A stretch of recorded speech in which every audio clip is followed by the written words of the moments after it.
Hare Krishna, Mataji and Prabhuji. Thank you so much for joining today's session. Please accept my humble obeisances. Andarki Dandavat Pranam.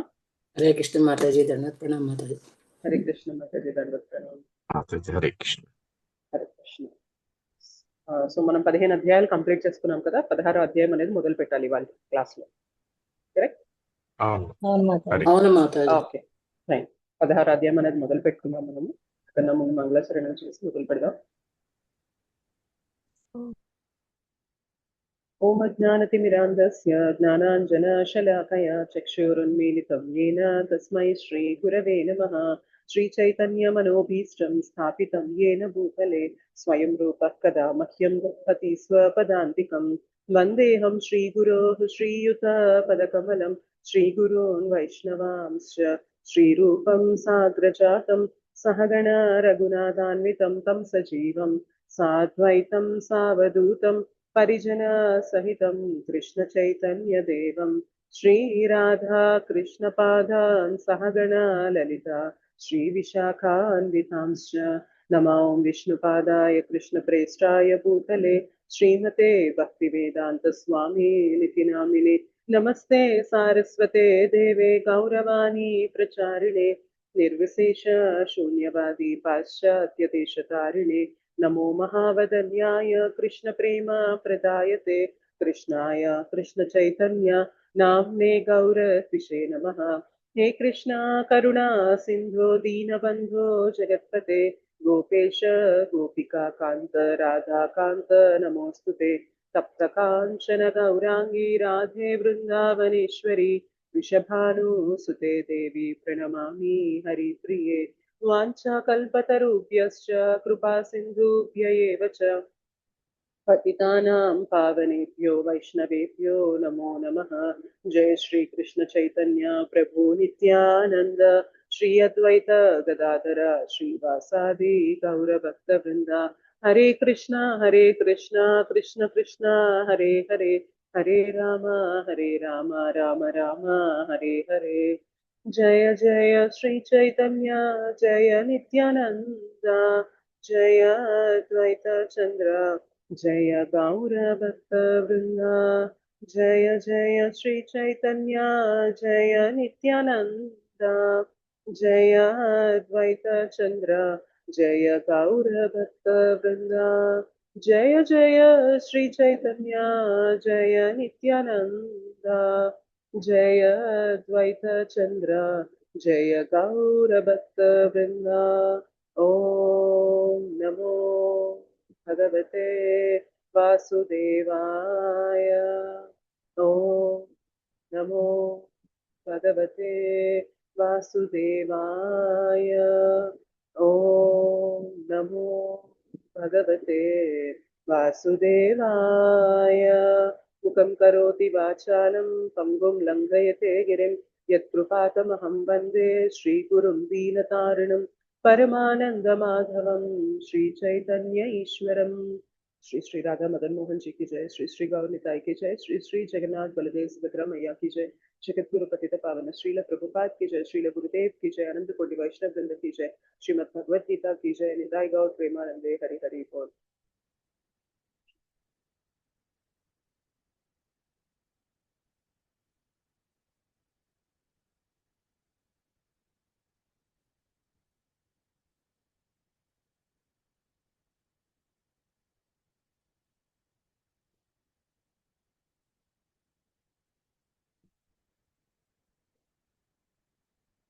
ఎవరైనా ఒకసారి 15వ అధ్యాయాన్ని simple గా revise చేస్తారా?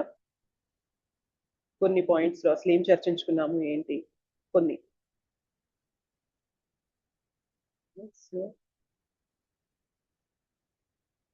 పర్లేదు, ఇది ఎంత చెప్పగలిగితే అంతే చెప్పండి.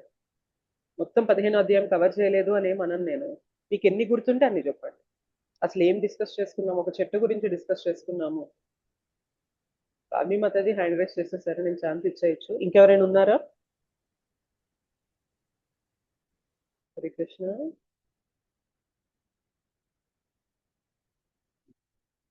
అదేంటి, ఎందుకు ఎవరు ముందుకు రావట్లేదు?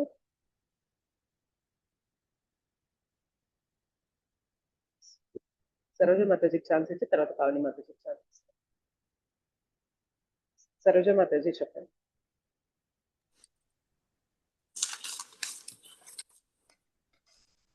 హరే కృష్ణ మాతాజీ, ధన్యవాద ప్రణామ్ మాతాజీ. హరే కృష్ణ మాతాజీ, ధన్యవాద ప్రణామ్. వర్జాన్ని పురుషోత్తమ ప్రాప్తి యోగం అని చెప్పినట్టు మాతాజీ.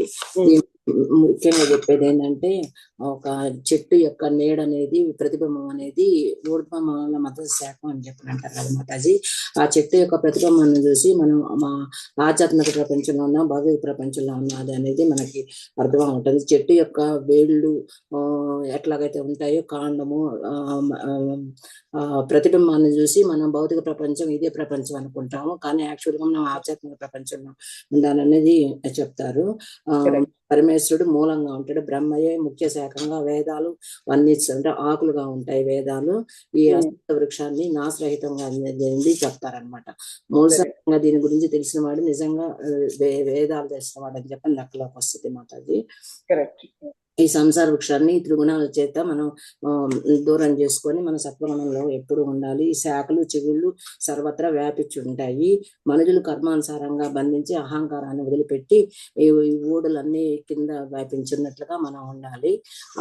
ఆ పైన చెట్టు మీద గొలుసును చూసి అది ప్రతిబింబం అనుకుని నీళ్ళలో ఉన్నట్లు మనం వెతుక్కున్నట్లు ఈ బాహ ప్రపంచంలో మన సుఖం కోసం ఎప్పుడు వెతుక్కుంటా ఉంటాము. ఇది అనేది శాశ్వతం కాదు, ఇది దుఃఖం అనేది గ్రహించాలి. మనం ఎప్పటికైనా భగవంతుని చేరుకోవాలి అని చెప్పని ఉంటది. ఇప్పుడు ఇతరుల యందు మనం అహంకారం లేకుండా, గర్వం లేకుండా ఎంతో మనం నమ్రతోటి మంచిగా ఉండాలి. వాళ్ళు ఏదైనా చేసినా కూడా మనం దాన్ని వదిలేసేసి భగవంతుడి మీద పెట్టుకొని మనం మంచిది అనేది చేసుకుంటా ఉండాలి. సూర్యుడు గాని, చంద్రుడు గాని, అగ్ని గాని అన్ని భగవంతుడి నుంచి వచ్చేయి అని చెప్పని భగవంతుడు నీళ్ళ టేస్ట్ గాని, వాయువు గాని అన్ని భగవంతుడి నుంచి వచ్చేట్లుగా చెప్పారు Mataji. Hare Krishna Mataji. Thank you so much Mataji. Hare Krishna. Mataji ఒక పాయింట్ చెప్పారు, అది మీకు మళ్ళీ నేను రివైజ్ చేస్తున్నాను. చెట్టు పైన ఉన్న గొలుసు నీడ ప్రతిబింబమైన నీటిలో కనిపించినప్పుడు, నీటిలో గొలుసు ఉందని చెప్పి వెళ్ళి వెతికితే ఎంత మూర్ఖంగా ఉంటుంది. నిజంగా నీటిలో గొలుసు లేదు, బంగారపు గొలుసు మెరుస్తూ ఉంది. అది చెట్టు పైన కొమ్మకుంది. మనం చెట్టు పైన చూడకుండా దాని ప్రతిబింబంలో చూసి అక్కడ మెరుస్తుంది అని నీటిలోకి దూకి ఎంత వెతికినా కానీ మనకు ఆ గొలుసు కనిపించదు. సో ఇక్కడ చెట్టు ఏంటి, నీడేంటి, గొలుసు ఏంటి అంటే, చెట్టు వచ్చేసి ఆధ్యాత్మిక ప్రపంచం, వైకుంఠ లోకాలు. గొలుసు అనేది ఆనందము. ఆనందం ఎక్కడుంది? ఆ చెట్టు కొమ్మకుంది. అంటే ఆధ్యాత్మిక ధామాల్లో ఆనందం అనేది ఉంది. మనం ఏం చేస్తున్నామంటే దాని యొక్క నీడ ఈ భౌతిక ప్రపంచంలో కనిపిస్తుంది, దగదగ మెరుస్తూ కనిపిస్తుంది. సో మనం ఏం చేస్తున్నాం, మూర్ఖంగా ఈ భౌతిక ప్రపంచంలో ఆనందం దొరుకుతుంది అని విపరీతమైన ప్రయాస అనేది పెడుతున్నాము. ఓకే, సో నిజమైన వస్తువు ఎక్కడుంది అంటే చెట్టుకి ఉంది, ప్రతిబింబంలో వస్తువు ఉండదు. సో మనం ఏమైనా కరెక్ట్ చేసుకోవాలంటే అద్దం ముందు నుంచొని మనం బొట్టు పెట్టుకోవాలి, తిలక్ పెట్టుకోవాలి అంటే మనం పెట్టుకోవాలా, అద్దానికి పెడతామా చెప్పండి? మనం కరెక్ట్. అంటే మనము నిజమైనది అయితే అద్దంలో కనిపిస్తుంది ప్రతిబింబం. సో నిజమైనది ఎక్కడ ఉంటుంది అంటే ఆ వ్యక్తి, ఆ పర్సన్ అక్కడ ఉంటుంది. ప్రతిబింబంలో దాని యొక్క ఛాయ మాత్రమే కనిపిస్తుంది. అలానే ఈ భౌతిక జగత్తులో ఆనందం లేదు. భగవంతుడు చెప్పేశారు, ఇది దుఃఖాలయం. మనం ఏం చేస్తున్నాం, దుఃఖాలయంలో ఆనందాన్ని వెతుకుతున్నాము. ఎక్కడైతే లేదో, ఇప్పుడు నేను బుక్ షాప్ కి వెళ్ళిపోయి నాకు బట్టలు ఇవ్వండి, బట్టలు కొనాలనుకుంటున్నాను, బట్టలు ఇవ్వండి అంటే ఏమంటాడు ఆయన? ఏంటమని కనిపించడం లేదా? ఇది బుక్ షాప్, బుక్ షాప్ లో బట్టలు ఎందుకు ఉంటాయి, నీకు బట్టలు కావాలంటే బట్టలు కొట్టుకు వెళ్ళు అని అంటారు. అవునా కదా చెప్పండి? మనం అలానే చేస్తున్నాం అనమాట. దుఃఖాలయం అనే ఈ ప్లేస్, ఈ షాప్ కి వచ్చామన్నమాట. వచ్చి నాకు సుఖం ఇవ్వండి, నాకు ఆనందం ఇవ్వండి, నాకు సంతోషం ఇవ్వండి అని అడుగుతున్నాం అనమాట. సో భగవంతుడు చెప్పేస్తున్నారు, ఆల్రెడీ భగవద్గీతలో చెప్పారు, ఇది దుఃఖాలయం, ఇక్కడ దుఃఖాలే దొరుకుతాయి. నువ్వు రాంగ్ అడ్రస్ కి వచ్చావు, నీకు ఆనందం కావాలంటే వేరే అడ్రస్కి వెళ్ళు అని చెప్పి మనం ఎలా అయితే బట్టల షాప్ చెప్తామో అలానే ఇక్కడ చెప్తున్నారు భగవంతుడు, నీకు ఆనందం కావాలంటే వైకుంఠ లోకాలకు వెళ్ళు, అది కరెక్ట్ అడ్రస్, ఇది కాదు. ఇక్కడ నువ్వు ఎంత ప్రయాసపడినా నీకు వచ్చేది దుఃఖమే. మనం చాలాసార్లు మన జీవితంలో చూస్తాము, ఎంతో ప్రయాసపడతాం. ఓకే, జీవితంలో ఇంత సంపాదిస్తే ఆనందం వస్తుందేమో, ఇంత పేరు ప్రతిష్టలు వస్తే ఆనందం వస్తుందేమో, ఇంత ఇంత పెద్ద బంగ్లా కట్టుకుంటే ఆనందం వస్తుందేమో, ఇలాంటి జీవనం గడిపితే ఆనందం వస్తుందేమో అని తపన పడుతూ ఉంటాం, ప్రయాసపడుతూ ఉంటాం. ఫైనల్ గా అది సాధించిన తర్వాత మనకు వచ్చే ఆనందం మినుకు మినుకుమనే ఆనందం అనమాట. మనకు అది సరిపోదు.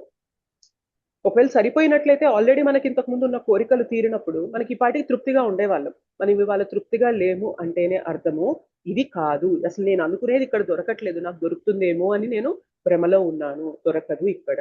ఎప్పుడైతే భగవంతుడిని పట్టుకుంటామో, భగవత్ సేవ చేస్తామో, భగవంతుడితో కనెక్ట్ అవుతామో, అప్పుడే నిజమైన తృప్తి, నిజమైన ఆనందం. అది ఆధ్యాత్మిక ధామంలో దొరుకుతుంది. ఆధ్యాత్మిక ధామానికి సంబంధించిన పనులు ఇక్కడ చేస్తూ ఉంటే మనకు అది దొరుకుతుంది. భగవత్ సేవ, భగవన్ నామజపం, భగవంతుని కథ, వీటిలో ఉండే రుచి, ఆనందం అనేది భౌతికంలో ఎక్కడా దొరకదు. ఓకే, దాంతోపాటు భగవంతుడు ఇంకొన్ని విషయాలు చెప్పారు. ఎస్, పావని మాతాజీ మీరు చెప్పండి. ఈ చెట్టు గురించి మాతాజీ కాకుండా మిగిలిన ధన్వర్తనం. విషయాలు. yes, సరే. హరే కృష్ణ ధన్వర్తనం మాతాజీ. ఎలాగో చెప్పారు, మనం ఫస్ట్ తెలుసుకునేది 5 అంశాల్లో ఫస్ట్ అంశము భౌతిక ప్రపంచము, ఆధ్యాత్మిక ప్రపంచం. అది సరోజ మాతాజీ చెప్పారు. సో నెక్స్ట్ వచ్చేసి మనము ఎందుకు ఒక దేహాన్ని విడి ఇంకొక దేహాన్ని తీసుకుంటాము, లైక్ స్థూల శరీరం వదిలేసి సూక్ష్మ శరీరంతో కలిపి ఆత్మ, బుద్ధి, అహంకారం, మనస్సు, బుద్ధి, అహంకారం ఈ మూడుతో కలిపి మనము కష్టపడుతూ ఉంటాం. కాబట్టి మన ఈ ఆత్మ అనేది అసలు 2 రకాలుగా ఉంటుంది అంటారు. ఎవరు చూడగలుగుతారు, ఎవరు చూడలేరు.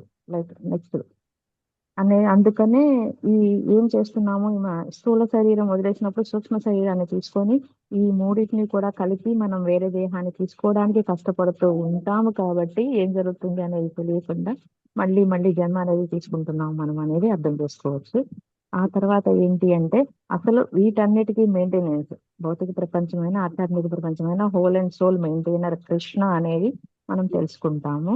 సో ఆ పరమాత్ముడిని మన మనసులో నిలుపుకోవాలి అని అంటాం. అలా నిలుపుకోవాలి అంటే ఏం చేయాలంటే నెక్స్ట్ మనం వేదాల గురించి, వేదాంతాల గురించి తెలుసుకోవాలి. వేదాలు వేదాంతాలమైనవి అంటే క్షరమైనది ఏంటి, అక్షరమైనది ఏంటి. సో ఆ క్షరమైన భౌతిక ప్రపంచంలో ఏదైనా సరే ఖచ్చితంగా క్షరం అవుతుంది అంటే ఉండదు. అక్షరం అంటే పడనేది ఏదైనా ఉంది అంటే అది ఆధ్యాత్మిక ప్రపంచం అనేది మనం తెలుసుకుంటాము. అది ఇచ్చేది మనకి ఒకే ఒక దేవాది దేవుడు శ్రీకృష్ణుడు అని తెలుసుకోవడము, ఆయన భక్తిలో నిమగ్నమై ఉండడము ఫైనల్ గా ఈ చాప్టర్ ఎండింగ్. మాతాజీ హరే కృష్ణ ధన్యవాదాలు. Very nice, thank you so much Mataji. Pavani Mataji చెప్పిన పాయింట్లో ఇంకో పాయింట్ స్ట్రెస్ చేద్దాం అనుకుంటున్నాను. సో పునర్జన్మ అనేది వ్యక్తికి ఉంటుంది. చాలా మందికి అపోహ ఉంటుంది, తర్వాత జన్మ ఉంటుందో ఉండదో, గత జన్మలు ఉన్నాయో లేదో ఎవరికి తెలుసు అని మాట్లాడతారు. ఎవరికి తెలుసు కాదు, శాస్త్రాలకి తెలుసు. శాస్త్రాలు మనకి చెప్తున్నాయి. మనం ఇవాళ ఇప్పుడు చూడండి, కొంతమంది ఏమో చాలా ధనికంగా బ్రతుకుతారు, కొంతమంది చాలా పేదరికంలో బ్రతుకుతారు. కొంతమంది చాలా అందంగా పుడతారు, కొంతమంది చాలా అందవిహీనంగా పుడతారు. కొంతమంది చాలా ఆరోగ్యంగా ఉంటారు, కొంతమంది చాలా బలహీనంగా ఉంటారు. కొంతమందికి అన్ని చెయ్యాలి అని తపన ఉంటుంది, కొంతమందికి ఎప్పుడు కూడా నిస్సత్తు ఉంటుంది. ఇదంతా ఎలా వస్తున్నాయి?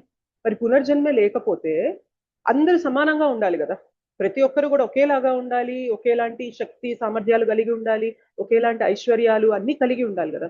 మరి ఎందుకు ఈ తారతమ్యాలు? ఇది తారతమ్యాలు ఎందుకు అంటే మనం చేసుకున్నది మనం అనుభవించడానికి ఇక్కడికి వచ్చాము. మనం ఎటువంటి కర్మలు చేసి ఉంటామో దానికి తగ్గ శరీరం ఇవాళ మనకు వచ్చింది, అంతే. మన జీవితంలో కష్టాలకి బాధ్యులు ఎవరు? మనమే మాతాజీ. అది గుర్తుపెట్టుకోవాలి. మన జీవితంలో కష్టాలకి బాధ్యులం మనమే. భగవంతుడిని నిందించడం, చుట్టుపక్కల వారిని నిందించడం, నీ వల్ల జరిగింది అనడం అనేది మూర్ఖత్వము. మన జీవితంలో కష్టాలకి, సుఖమైన కష్టమైన ఏదైనా కానీ మనమే బాధ్యులం. మనం చేసుకున్న కర్మ యొక్క ప్రతిఫలాన్ని అనుభవించడానికి ఇవాళ ఈ శరీరం తీసుకున్నాం. కాబట్టి అది అర్థం చేసుకుంటే చాలా సజావుగా ఉంటది జీవితం. మనకు ఒక్కొక్కసారి అనిపిస్తుంది మనం పడే కష్టం అనేది, నేను అసలు ఎప్పుడు ఎవరికి ఏం పాపం చేయలేదు, నాకే ఎందుకు ఇంత కష్టం ఇచ్చారు అనుకుంటారు. ఏ పాపం చేయకుండా మనకి ఏ కష్టం రాదండి. అదేమి హ్యూమన్ అంటే మనుషులు కూర్చొని రాసిన లెక్కలు కాదు. అయ్యో పొరపాటు జరిగిందే, ఒకరికి రావాల్సిన కర్మ ఒకరికి వేసానే అనేది ఉండదు అనమాట. భగవంతుడు సాక్షాత్తు పరమాత్మగా మన హృదయంలోనే ఉంటారు. మనం మాట్లాడే ప్రతిదీ, మనం చేసే ప్రతిదీ, మన ప్రతి యాక్షన్ ఆయన చూస్తూ ఉంటారు. మనం ఇతరులని బాధ పెట్టాలి అనే ఉద్దేశంతో ఉంటే అది కూడా నోట్ చేసుకుంటారు, ఆ బాధ తిరిగి మనకు వచ్చేలాగా చేస్తారు. మనం ఇతరులని ప్రేమించాలని చూస్తూ ఉంటే అదే చూస్తారు, అదే మనకి మళ్ళీ మన జీవితంలో ఆ ప్రేమనే తిరిగి పొందేలాగా చూస్తుంటారు. అందుకే what you so shall you reap అంటారు అనమాట. నువ్వు ఏ విత్తనం నాటితే ఆ చెట్టే వస్తుంది, అంటే ఏ కర్మ చేస్తే అదే వస్తుంది. నేను మామిడి విత్తనం రాస్తే నాటితే మామిడి చెట్టే వస్తుంది. వేప విత్తు నాటితే వేప చెట్టే వస్తుంది. నేను వేప విత్తు అంటే చెడు కర్మలు అనేవి చేస్తాను, నాకు మంచి తీయటి ఫలాలు రావాలి అంటే రావన్నమాట. సో పునర్జన్మ అనేది ఉంటుంది ఖచ్చితంగా. దాన్ని గుర్తు పెట్టుకొని మనము మన కర్మలు అనేవి చేస్తూ ఉంటారు. ఓకే, నలుగురిని ఇబ్బంది పెట్టడము, ఏదో మాటలు అంటూ ఉండడం, కష్టపెట్టడం అనేవి చేస్తుంటే మనకి తిరిగి అవి వస్తాయి, గుర్తుపెట్టేసుకోవాలి. భగవంతుడు ఎలా బ్రతకమన్నారో అలా బ్రతికితేనే మనం మళ్ళీ పునర్జన్మ వలయంలో చిక్కుకోకుండా బయటికి రాగలము. అది భగవద్గీత సారాంశం, ఇది చెప్తుంది భగవద్గీత. ఎలా బ్రతకాలో చెప్తుంది. అలా బ్రతికితే ఎలా ఈ జన్మ మృత్యు జరా వ్యాధి చక్రం నుంచి బయటికి రాగలమో చెప్తుంది కదా. తర్వాత భగవంతుడు ఎలా మన పోషకుడు అని కూడా చూస్తుంది. సో భగవంతుడు మన శరీరాన్ని నడిపిస్తున్నారు. సో ఈ పంచభూతాలతో చేయబడిన శరీరం అనేది భగవంతుని యొక్క బహిరంగ శక్తి. ఓకే, భూమి, వాయువు, అగ్ని, జలము, ఆకాశము ఇవన్నీ కూడా భగవంతుని యొక్క శక్తి. ఆ శక్తితోనే మన శరీరం తయారు చేయబడింది. అందుకనే ఒక వ్యక్తి చనిపోయిన తర్వాత తిరిగి కాల్చేసినా పూడ్చేసినా కూడా ఏమీ మిగలదు, మొత్తం కలిసిపోతుంది. ఎలా కలిసిపోయింది అంటే అన్ని పంచభూతాల నుండి వచ్చాయి కాబట్టి మళ్ళీ ఇవాళ అన్ని పంచభూతాల్లో కలిసిపోతాయి, కొంచెం ముందో వెనకో అంతే, కానీ మొత్తం కలిసిపోతుంది అన్నమాట. ఓకే, సో అలానే మన మనస్సు, బుద్ధి, అహంకారం కూడా భగవంతుని యొక్క శక్తిగానే ఉంటుంది, మనది కాదు. ఆత్మ కూడా భగవంతుని యొక్క అంశ, అది కూడా భగవంతుని నుండే వచ్చింది. అంటే మనం కూడా భగవంతునికి చెందిన వాళ్ళమే. ఈ జగత్తు మొత్తం భగవంతుడికి చెందిందే. మరి ఇంకా మనది అంటూ ఇక్కడ ఏదీ లేదు. నాది నాది నాది నాది నాదిపోతుంది అని బాధపడుతూ ఉంటాం కదా, ఇక్కడ నాది అనేది ఏదీ లేదు. ఎప్పుడైతే భగవద్గీత చదువుతామో అర్థమవుతుంది అనమాట. అన్ని ఆయన నాకు ఇచ్చారు. ఎందుకు ఇచ్చారు అంటే వీటిని ఉపయోగించుకొని భగవంతుని చేరుకునే ప్రయత్నంలో ముందుకు వెళ్ళాలి అనే ఉద్దేశంతో ఇచ్చారు భగవంతుడు. దానికి ఆ పర్పస్ కి వాడామనుకోండి మంచి దారిలో ఉన్నాడు. దాన్ని ఆ అవసరాలకు కాకుండా మన ఇంద్రియ ప్రీతికి వాడుకుంటూ ఉన్నామంటే మనం ఇక్కడ మళ్ళీ మళ్ళీ జన్మ తీసుకోవాల్సి వస్తుంది. ఓకే, మరి ఎలా ఈ జన్మమృత్యు జరా వ్యాధి చక్రం నుండి బయటపడాలి అంటే వేదాలు మనకి చెప్తాయి. అయితే వేదాలన్నీ కూడా మనం తెలుసుకొని అర్థం చేసుకున్న తర్వాత ఎక్కడికి రావాలి, ఫైనల్ పాయింట్ ఏంటి, కంక్లూజన్ ఏంటి అంటే భగవంతుణ్ణి తెలుసుకోవడమే వేదాల యొక్క సారాంశం. బోలెడని వేదాలు చక్కగా దీర్ఘాలు తీస్తూ చదవడం అనేది మంచి విషయమే, దాంట్లో కూడా పవర్ ఉంటుంది. కానీ అక్కడితో ఆగడం కాదు. దాని యొక్క సారాంశం ఏంటి, భగవంతుణ్ణి తెలుసుకోవడం, భగవద్భక్తి చేయడం అనేది వేదాల యొక్క సారాంశం. అది ఎవరైతే చేస్తున్నారో వేదాలన్నింటినీ ఫాలో అవుతున్నట్టే. ఇవాళ మనందరికీ వేదాలు తెలుసా అండి? తెలియదు మాతాజీ. శ్రీల ప్రభుపాదుల వారు వేదాలన్నీ చదవండి. ఫస్ట్ ఋగ్వేదం, యజుర్వేదం, సామవేదం, అధర్వణ వేదం, తర్వాత పురాణాలు, తర్వాత ఉపనిషత్తులు అన్ని చదివాకనే మీరు అర్థం చేసుకొని ముందుకెళ్తారు అని చెప్పారా మనకి? లేదు, సింపుల్ గా ఇచ్చేసారనమాట ప్రాసెస్. వేదాలన్నిటి సారం అంతా కూడా భగవంతుణ్ణి తెలుసుకోవడం, భగవద్భక్తి చేయడం. సో అన్నిటిని తీసేసి షార్ట్ కట్ వేసేసారనమాట. ఈయన భగవంతుడు, కృష్ణ దేవాది దేవుడు, ఈయనే భగవంతుడు, ఈయన భక్తి చేయండి చాలు, మీరు అంతా జ్ఞానం పొందిన వారు అని చెప్పేశారు. అది ఒక ఆచార్యుడు మనకి చేసే మేలను. ఒకవేళ ఆచార్యుడే మన జీవితంలో లేరు, శ్రీల ప్రభుపాదులు లాంటి వారి గొప్ప గురువులు మన జీవితంలో లేరనుకోండి, మన జీవితం అనేది ఎటెళ్తూ ఉంటుందో తెలియదు. ఒకవేళ మనం మంచి మార్గంలో ఉన్నా కానీ ఎప్పటికీ కంక్లూజన్కి వస్తామో మనకి తెలియదు. సో భగవంతుడు చెప్తున్నారు వేదాలన్నీ కూడా నన్ను తెలుసుకోవడానికే ఉన్నాయని చెప్తున్నారు. అలానే క్షరులు, అక్షరులు అని రెండు రకాల మానవ జనులు ఉంటారు. క్షరులు అంటే ఏంటంటే పతనం చెందేవారు. మనమందరం కూడా క్షరులం అనమాట. భగవంతుడిని వద్దని విస్మరించి వచ్చేసాం, మనందరం క్షరులం. భగవంతుడే కావాలి అని చెప్పి వైకుంఠ లోకాల్లో అలానే ఉన్నవారు అక్షరులు. అంటే యాక్చువల్ గా 100% సోల్స్ ఉంటే 10% ఆత్మలు మాత్రమే కిందకు వచ్చాయంట. 10% ఆత్మలే ఇంతమంది ఉన్నాం మనం. సో మానవులు మాత్రమే కాదు, మానవులు, మొక్కలు, జంతువులు, నీటిలో తిరిగేవి, చీమలు, దోమలు, పాములు, కప్పలు, ఇవన్నీ మనకి ఏవైతే జీవులు కనిపిస్తున్నాయో అవన్నీ కూడా ఆత్మలే. అవి కేవలం ఏంటి తెలుసా, కేవలం 10% ఆత్మలే అంట. 10% ఇక్కడ ఉన్నారు, 90% అక్కడ ఉన్నారు. సో వాళ్ళు ఇంకా ఇక్కడ పతనం చెందడానికి వాళ్ళు సిద్ధంగా లేరనమాట. మనం పతనం అయిపోయాం. మనం ఏం చేయాలి, ఇక్కడ నుంచి భక్తి చేసుకుంటూ తిరిగి మన ప్లేస్కి మనం వెళ్ళిపోవాలి. ఎక్కడి నుండి పడిపోయామో తిరిగి అక్కడికి వెళ్ళిపోవాలి. అది మనం చేయాల్సిన కర్తవ్యం అనమాట. అంటే వీళ్ళిద్దరికి అతీతంగా, క్షరులకి అక్షరులకి అతీతంగా ఉన్నవారెవరు అంటే భగవంతుడు, దేవాది దేవుడు, అన్నిటికీ మూలం అని చెప్పి ఆయన చెప్తున్నారు. సో అన్నిటికీ అతీతంగా ఉన్న వ్యక్తి పురుషులలోనే ఉత్తముడు కాబట్టి ఆయనకి పురుషోత్తముడు అని పేరు వచ్చింది. ఓకే, ఈ పురుషోత్తమ యోగం అనే ఈ అధ్యాయం అనేది రేపు మే 17న మనకి పురుషోత్తమ మాసం మొదలవుతుంది, అధిక మాసం. ఓకేనా? సో మే 17 నుండి జూన్ 15 వరకు మనకి అధిక మాసం అనమాట. అది మనకు ఉండే 12 మాసాల్లో కౌంట్ చేయరు. యాక్చువల్ గా సోలార్ క్యాలెండర్, లూనార్ క్యాలెండర్ అంటే సూర్యుని ఆధారంగా చేసుకొని ఒక క్యాలెండర్ ఉంటుంది, చంద్రుని ఆధారంగా చేసుకొని ఒక క్యాలెండర్ ఉంటుంది అనమాట. ఈ రెండు క్యాలెండర్స్ మధ్యన మనకి ప్రతి సంవత్సరానికి 11 రోజుల గ్యాప్ ఉంటుంది. ఓకే, మనది సోలార్ క్యాలెండర్, మనకి 365 డేస్ ఉంటాయి కదా. మూన్, చంద్రుని ఆధారంగా చేసుకుని ఉన్న క్యాలెండర్ లో 354 డేసే ఉంటాయి.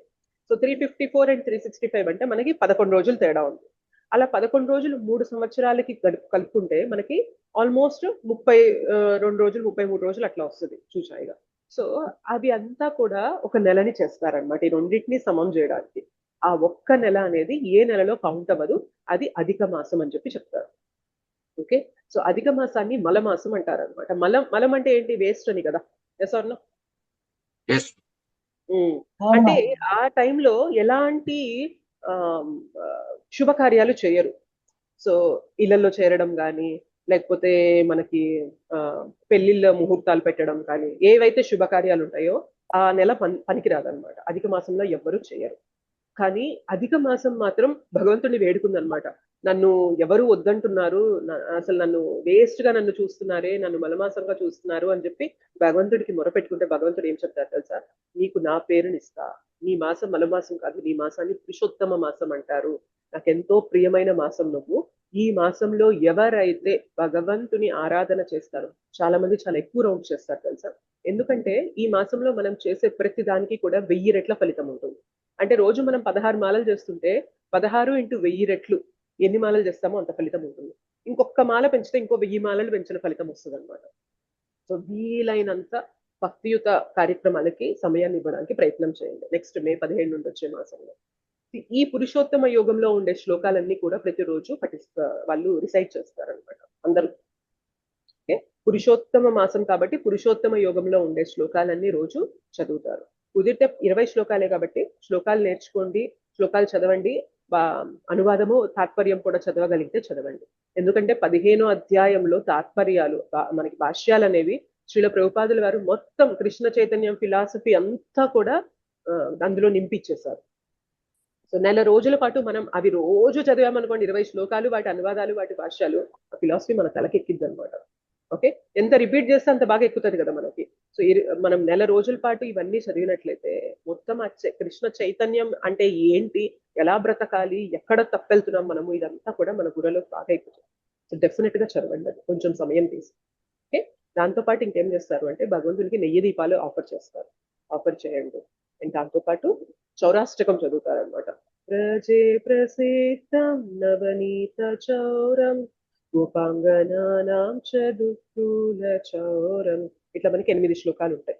ఓకే, సో భగవంతుడు గొప్ప దొంగ అని చెప్పి కీర్తిస్తూ ఉంటుంది అనమాట చౌరాష్టకం. చౌరుడు అంటే దొంగ కదా, దానిపైన అష్టకం ఉంటుంది, అది కూడా చదువుతారు. సో అవి కూడా మీరు ఈ పురుషోత్తమ మాసంలో ప్రతిరోజు కూడా రిసైట్ చేయాలి. ఓకేనా మాతాజీ చౌరాష్టకం ఉంటే కదా కొంచెం పెట్టండి మాకు. పెడతాను మాతాజీ, నాకు తెలుగులో దొరికితే నేను మీకు ఇవాళ క్లాస్ అయిపోయాక ఏదో టైంలో ఫ్రీ టైం చూసుకొని పెడతాను.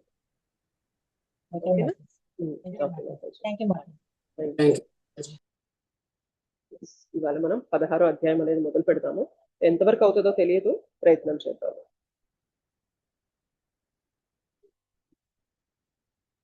16వ అధ్యాయం పేరు దైవాసుర సంపత్ విభాగ యోగము.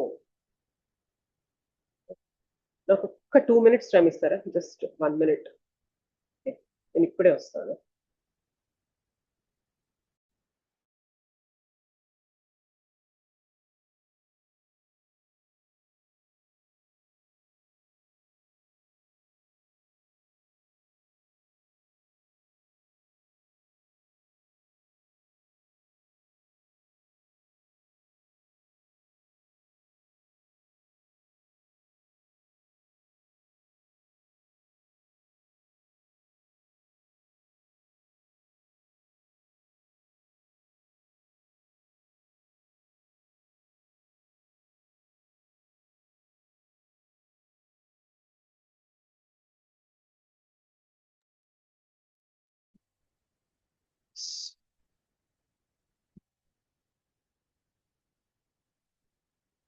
సో ఈ అధ్యాయం పేరు దైవాసుర స్వభావములు, ఆ దైవాసుర సంపత్ విభాగ యోగము అని కూడా అంటారు. అయితే ఇది ఎందుకు చెప్తున్నారు భగవంతుడు, ఈ అధ్యాయం అనేది ఎందుకు చెప్తున్నారు అంటే, నా వాయిస్ వినిపిస్తుందా?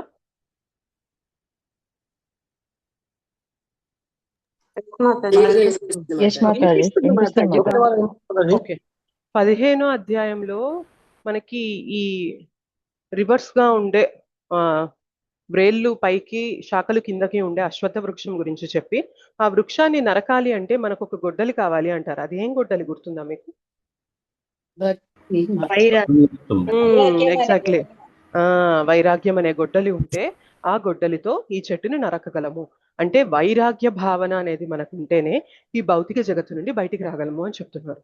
మరి ఆ భావన ఎవరికి ఉంటుంది అంటే, ఎవరికైతే దైవీ గుణాలు ఉంటాయో వారు ఆ వైరాగ్య భావనని కలిగి ఉంటారు. కాబట్టి వాళ్ళకి ఆ గొడ్డలితో ఈ భౌతిక జగత్తుని నరికేసుకొని, అంటే బేసిక్ గా ఈ ఇన్వర్టెడ్ ట్రీని వాళ్ళు నరికేసుకొని ఛేదించుకొని వాళ్ళ ఆధ్యాత్మిక ధామానికి వెళ్ళిపోతారు అని చెప్పడం కోసము భగవంతుడు ఇక్కడ చెప్తున్నారు అనమాట. బట్ ఎవరికైతే అటువంటి గుణాలు కలిగి లేవో, అసుర గుణాలు ఉంటాయో, వారు మాత్రం ఈ వృక్షంలోనే చిక్కుకుపోతారు అని చెప్పడం కోసం మనకి దైవ గుణాలు ఏంటి, అసుర గుణాలు ఏంటి, అసుర గుణంలో ఉన్నవారు ఎలా ఉంటారు, అసుర గుణం నుండి ఎలా బయటపడాలి, ఈ వివరాలన్నీ కూడా మనకి 16వ అధ్యాయంలో ఇస్తున్నారు అనమాట. 15వ చాప్టర్ 16వ చాప్టర్ కి కనెక్షన్ ఇది. సో దైవ గుణంలో ఉన్నవారు ఈజీగా ఈ వృక్షం నుండి బయటపడిపోగలరు, ఈ భౌతిక జగత్తు నుండి బయట పడిపోగలరు. బట్ అసుర గుణంలో ఉన్నవారు పడలేరు అని చెప్తారు. సో ఆ దైవ గుణం ఏంటి, అసుర గుణం ఏంటి అనేదంతా కూడా చర్చించేది మనకి 16వ అధ్యాయం. ఈ శ్లోక చూద్దాం. శ్రీ భగవానువాచ అభయం సత్వ సంశుద్ధేర్. చెప్పండి. అభయం అభయం సత్వ సంశుద్ధేర్ జ్ఞాన యోగా వ్యవస్థితిః దానం దమశ్చ యజ్ఞశ్చ స్వాధ్యాయస్తప ఆర్జవం.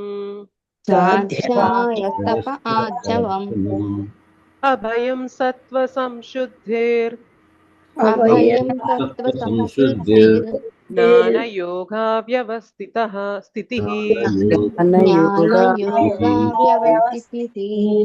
దానం దమశ్చ యజ్ఞశ్చ స్వాధ్యాయస్తప ఆర్జవం.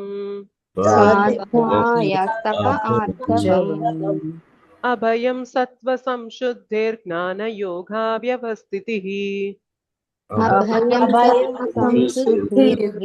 దానం దమశ్చ యజ్ఞశ్చ స్వాధ్యాయస్తప ఆర్జవం.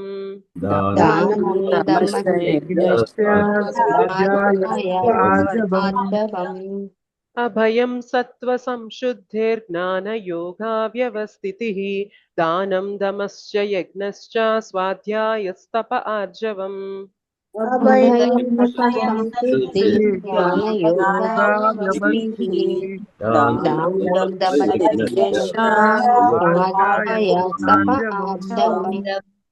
అహింసా సత్యమక్రోధ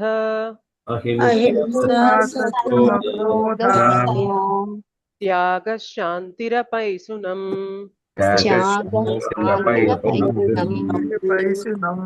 దయా భూతేష్వలోలుప్త్యం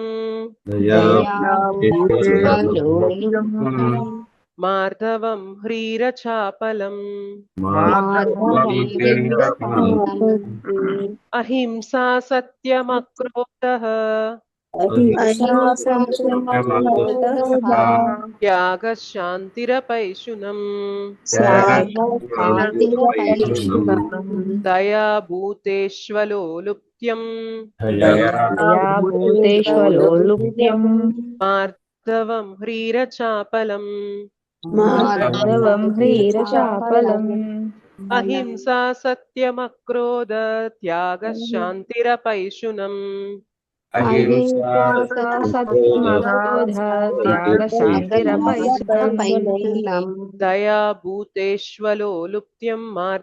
హ్రీరచాపలం.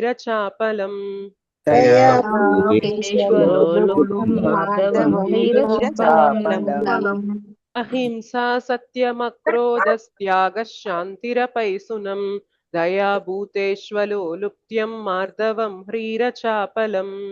అహింసా సత్యమక్రోధస్త్యాగ శాంతిరపైశునం. దయా భూతేష్వలోలుప్త్యం మార్ధవం హ్రీరచాపలం. తేజ క్షమా ధృతి శౌచం ఆదృతి శౌచం అద్రోహో నాతిమానితా నాతిమానిత భవంతి సంపదం దైవీం భవంతి సంపదం దైవీం అభిజాతస్య భారత జాతస్య భారత తేజ క్షమా ధృతి శౌచం క్షమాధృతి శౌచం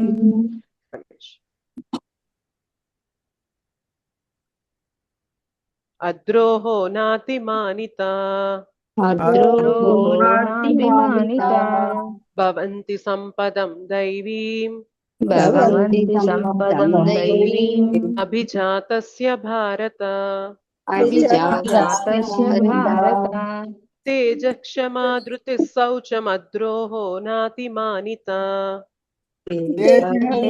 క్షమాధృతి శౌచం ద్రోహో నాతిమానిత భవంతి సంపదం దైవీం అభిజాతస్య భారత భవంతి సంపదం దైవీం అభిజాతస్య భారత తేజ క్షమా ధృతి శౌచం అద్రోహో నాతిమానిత భవంతి సంపదం దైవీం అభిజాతస్య భారత క్షమాధృతి శౌచం అద్రోహో నాతిమానిత భవంతి సంపదం దైవీం అభిజాతస్య భారత. సరోజ మాతాజీ శ్లోకాస్ చదువుతారా? హరే కృష్ణ మాతాజీ, ధన్యవాద ప్రణామ మాతాజీ. హరే కృష్ణ. మాతాజీ ఒక్క చిన్న డౌట్ అడగచ్చా మాతాజీ? అడగండి అడగండి. ఇక్కడ శౌచం అద్రోహు అని చదవకూడదా మాతాజీ? శౌచం అద్రోహు దైవీం అభిజాతస్య అని చదువుతున్నారు కదా, అలాగే చదవాలా కంపల్సరీగా? ఇక్కడ తేజ క్షమా ధృతి శౌచం కదా, ఇది బేసిక్ గా మనము 4 భాగాలుగా విభజిస్తున్నాం మాతాజీ. సో ఇప్పుడు 4 భాగాలంటే ఇక్కడ నుంచి శౌచం దాకా ఆపి అద్రోహో నాతిమానిత అంటున్నాం. మీరు ఇలా చదవండి చూడండి, మీకు రాదు, మీటర్ రాదనమాట. తేజ క్షమా ధృతి శౌచం అద్రోహో నాతిమానిత అది మనకి లైన్ కంప్లీట్ అవ్వదు, అర్థమవుతుందా? సో నేను అది ఎక్కడ రిఫర్ చేస్తున్నానంటే ఇక్కడ ఇంగ్లీష్ లో ఉంటది అనమాట క్లియర్ గా, లేదా మీరు ఓకే ఇక్కడ సాంస్క్రిట్ లో కూడా కలిపేశారు, ఇంగ్లీష్ లో మాత్రం మీకు చూడండి. అందుకే అప్పుడప్పుడు ఇది చూస్తూ ఉంటా.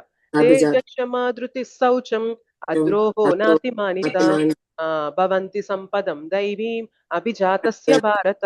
మనం ఎక్కడ ఆపాలో అక్కడ ఆపితే మనకు ఆ లైన్ కరెక్ట్ గా వస్తుంది, అందుకని అంతే. హరే కృష్ణ మాతాజీ, ధన్యవాద ప్రణామ. శ్రీల ప్రభుపాదికి జై. శ్రీ భగవాను వాచ అభయం సత్వ సంశుద్ధి జ్ఞాన యోగ వ్యవస్థితి దానం దమశ్చ యజ్ఞశ్చ స్వాధ్యాయస్తప ఆర్జవం అహింసా సత్యమక్రోధ త్యాగః శాంతిరపైశునం దయా భూతేష్వలోలుప్య మార్దవం హ్రీరచాపలం తేజః క్షమా ధృతిః శౌచం అద్రోహో నాతిమానిత భవంతి సంపదం దైవీం అభిజాతస్య భారత. హరే కృష్ణ. థ్యాంక్ యూ మాతాజీ. హరే కృష్ణ. కళావతి మాతాజీ అనువాదం చదవండి. హరే కృష్ణ మాతాజీ, ధన్యవాద ప్రణామ. హరే కృష్ణ. అనువాదం. ఓం నమో భగవతే వాసుదేవాయ. అనువాదము. శ్రీకృష్ణ భగవానుడు పలికను, ఓ భరత వంశీయుడా, భయరాహిత్యము, జీవన స్థితి, పవిత్రీకరణము, ఆధ్యాత్మిక జ్ఞాన సముపార్జనము, దానగుణము, ఆత్మ నిగ్రహము, విఘ్నాచరణము, వేదాధ్యయనము, తపస్సు, సరళత్వము, అహింస, సత్యము, క్రోధరాహిత్యము, త్యాగము, శాంతి, ఇతరుల దోషములను ఎండకుండుట, జీవులందరి ఎడ దయ, లోభరాహిత్యము, మృదుత్వము, సిగ్గు, దృఢ నిశ్చయము, తేజస్సు, క్షమ, ధైర్యము, శుచిత్వము, అసూయ రాహిత్యము, గౌరవ వాంఛ లేకుండట అను ఈ దైవ గుణములు దైవీ స్వభావము. హరే కృష్ణ మాతాజీ. హరే కృష్ణ. థ్యాంక్ యూ మాతాజీ. మీరు ఇక్కడ గమనించినట్లయితే మొత్తం 26 లక్షణాలు చెప్పారు. ఓకే, మీరు కామాలు ఉన్న చొప్పున కౌంట్ చేసుకోండి. 26 లక్షణాలు మనకి చెప్పారనమాట భగవంతుడు. ఇవన్నీ కూడా దైవీ గుణంలో ఉన్న వారి యొక్క లక్షణాలు అని చెప్తున్నారు. ఓకే, మీరు బ్యాక్ లో వెనక మాట్లాడుతూ ఉంటే దయచేసి మ్యూట్ లో ఉండండి. సంధ్యా మాతాజీ మ్యూట్ లో ఉండండి. భాష్యం ఏం చేద్దామంటే మనము ఈ ఒక్కొక్క లక్షణం గురించి మనకి కొన్ని వివరాలు అనేవి ఇస్తారు శ్రీల ప్రభుపాదుల వారు. సో మనము 1 నుంచి ఇంతవరకు చదివితే మనకి ఫస్ట్ క్వాలిటీ గురించి ఉంటుంది. సో సత్వ సంశుద్ధి అనేది సెకండ్ క్వాలిటీ. సో ఇక్కడ దాకా చదువుకొని మనం ఇది ఎక్స్ప్లెయిన్ చేసుకున్నాక సత్వ సంశుద్ధి గురించి చదువుకొని దాన్ని ఎక్స్ప్లెయిన్ చేస్తున్నాం. ఎందుకంటే ఇది చాలా పెద్ద భాష్యం.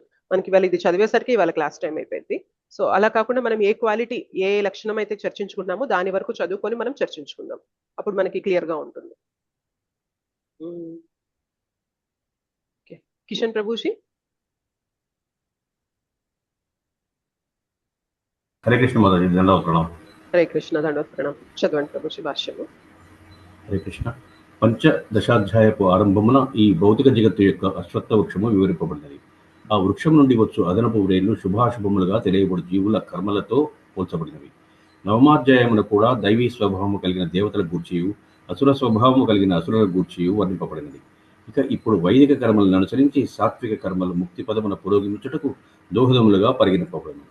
అట్టి కర్మలు దైవీ ప్రకృతి లేక దైవ స్వభావమును కలిగినవని తెలియబడుతున్నవి.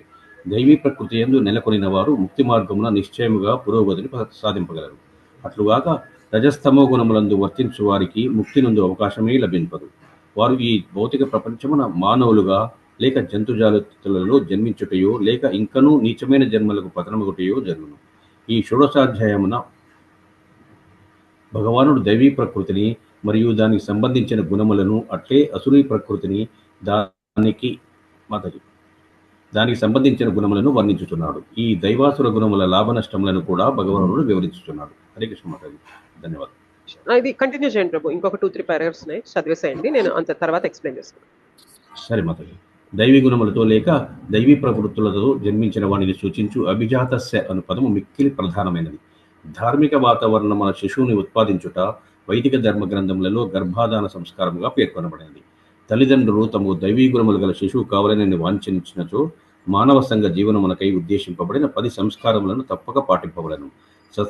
సత్సంతానము కోర్కు గల కామము శ్రీకృష్ణునికి ప్రాతినిధ్యము వహించునని మనము ఇదివరకే భగవద్గీత 7.11 నుండి ఎరిగి ఉంటుంది. అనగా సంభోగ ప్రక్రియ కృష్ణ చైతన్యముతో కూడి ఉన్నచో అది తప్పు కాదు. కనుక కృష్ణ చైతన్యవంతులైన భక్తులు జంతువులైన శునకములు మార్జాలముల వలె సంతానమును పొందక సంతానమును జన్మించిన పిదప కృష్ణ చైతన్యవంతులన్నట్లుగా తయారు చేయవలను. కృష్ణ చైతన్యమునందు నెలకొనిన తల్లిదండ్రులకు జన్మించు సంతానం యొక్క అదృష్టం ఇదియే.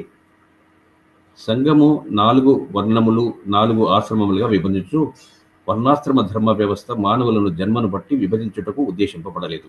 అట్టి వర్ణాశ్రమ విభజన జ్ఞానమునకు సంబంధించినది. సమాజమును శాంతి సౌభాగ్యములతో విలసిల్లినట్లుగా చేయుటయే దాని ప్రయోజనము. ఇక్కడ తెలుపబడిన గుణలక్షణములు మానవుడు ఆధ్యాత్మిక అవగాహనమునందు ప్రగతి సాధించుటకును భౌతిక జగత్తు నుండి విముక్తి నొందుటకును ఉద్దేశింపబడిన దైవలక్షణములుగా వర్ణింపబడినవి. వర్ణాశ్రమ వ్యవస్థ యందు సన్యాసాశ్రమమునందున్న వ్యక్తి అన్ని వర్ణములకును ఆశ్రమములకును అధిపతిగా లేదా ఆధ్యాత్మికాచార్యునిగా పరిగణింపబడును. సమాజమునందలి 4 వర్ణములు వరకు అనగా క్షత్రియ వైశ్య శూద్రులకు బ్రాహ్మణుడు గురువుగా పరిగణింపబడును. వర్ణాశ్రమ వ్యవస్థ యందు అత్యున్నతుడైన సన్యాసి బ్రాహ్మణునికి కూడా ఆధ్యాత్మికాచార్యునిగా పరిగణింపబడును. అట్టి సన్యాసికి ఉండవలసిన మొట్టమొదటి అర్హత భయరాహిత్యము, అభయం.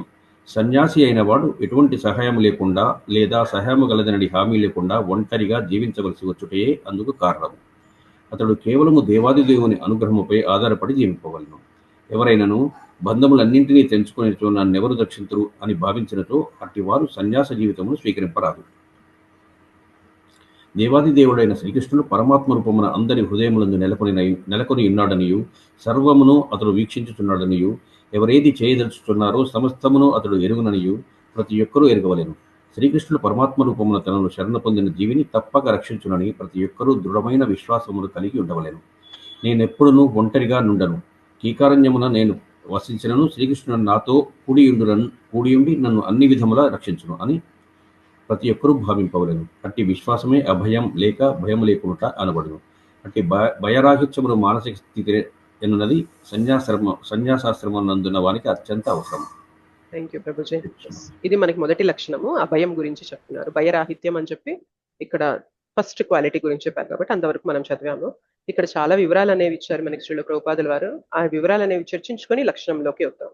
ఓకే, మొదటిగా మనకు చెప్పింది ఏంటి అంటే సత్వగుణంలో ఉన్న వారికి దైవీ గుణాలు అనేవి ఉంటాయి. మనకి ఎన్ని గుణాలు చెప్పండి? 3 గుణాలు. త్రిగుణములు. ఏంటా గుణాలు? సత్వ రజో తమో గుణం. సత్వగుణం, రజోగుణం, తమోగుణం. ఎవరికైతే సత్వగుణాలు అనేవి ఎక్కువ పాళ్ళల్లో ఉంటాయో వారిలో దైవీ గుణాలు అనేవి ఉంటాయి.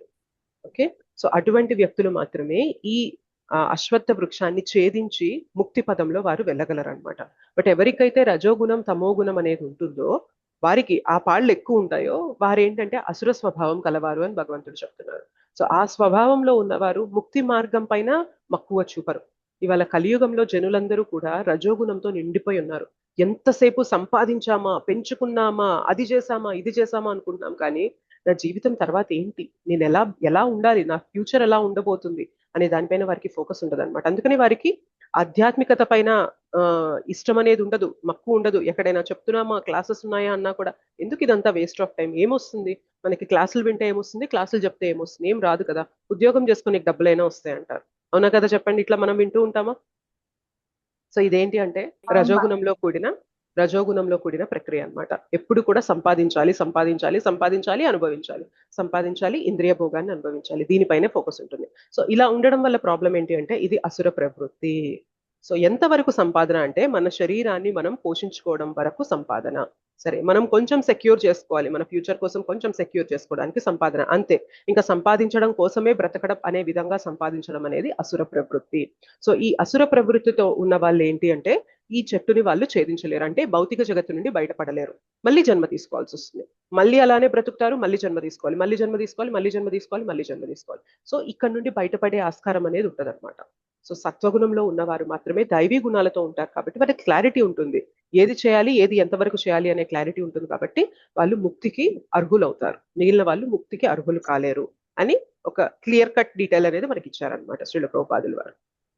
అండ్ ఇంకేం చెప్తున్నారు అంటే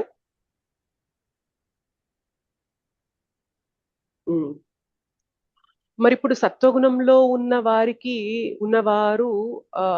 దైవీ గుణాలతో ఉంటారు అనుకున్నాం కదా, మరి అటువంటి శిశువుని పొందాలి, అటువంటి పిల్లలు మనకు కావాలి అంటే ఎట్లా అంటే అట్లా పిల్లల్ని కనకుండా గర్భాధాన సంస్కారం అనేది చేయాలి అని చెప్తున్నారు అనమాట. ఇవాళ రేపటి కాలంలో అసలు ఈ గర్భాధాన సంస్కారం అనే పేరు వినడమే మనకు కొత్తగా ఉంటుంది. అవునా కదా చెప్పండి? అవును మాతాజీ. ఎగ్జాక్ట్లీ. సో ఎవరైతే చిన్నప్పటి నుంచే శాస్త్రోక్తంగా బ్రతుకుతారో వారి జీవితంలో వివాహం అనేది ఒక ధార్మికమైన కుటుంబం నుండి చూసుకొని పెళ్లి చేసుకుంటారు. మనకి ఇవాళ వివాహం ఎలా జరుపుతున్నాం చెప్పండి?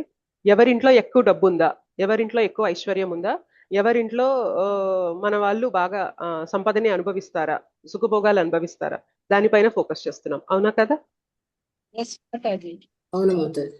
అని ఎలా ఉండాలి అంటే ఒక భార్యాభర్త ఇద్దరు కూడా కృష్ణ చైతన్యంలో ఉండాలి. కృష్ణ చైతన్యంలో భగవంతుణ్ణి కేంద్రీకృతం చేసుకొని వారి జీవితం గడిపేలాంటి ఒక ఇద్దరు వారు వివాహ బంధంలో ఏకమైనప్పుడు వారి చేతన అనేది భగవంతుని పైన ఉంటుంది.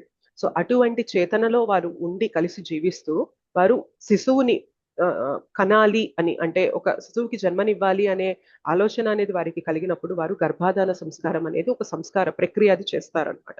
సో అలా చేసిన తర్వాతనే వారు ఒక శిశువుని వారి జీవితంలోకి ఆహ్వానిస్తారు. అలా ఆహ్వానించినప్పుడు ఏమైంది అంటే ఏ ఆత్మ పడితే ఆ ఆత్మ ఆ తల్లి గర్భంలోకి వెళ్ళదన్నమాట.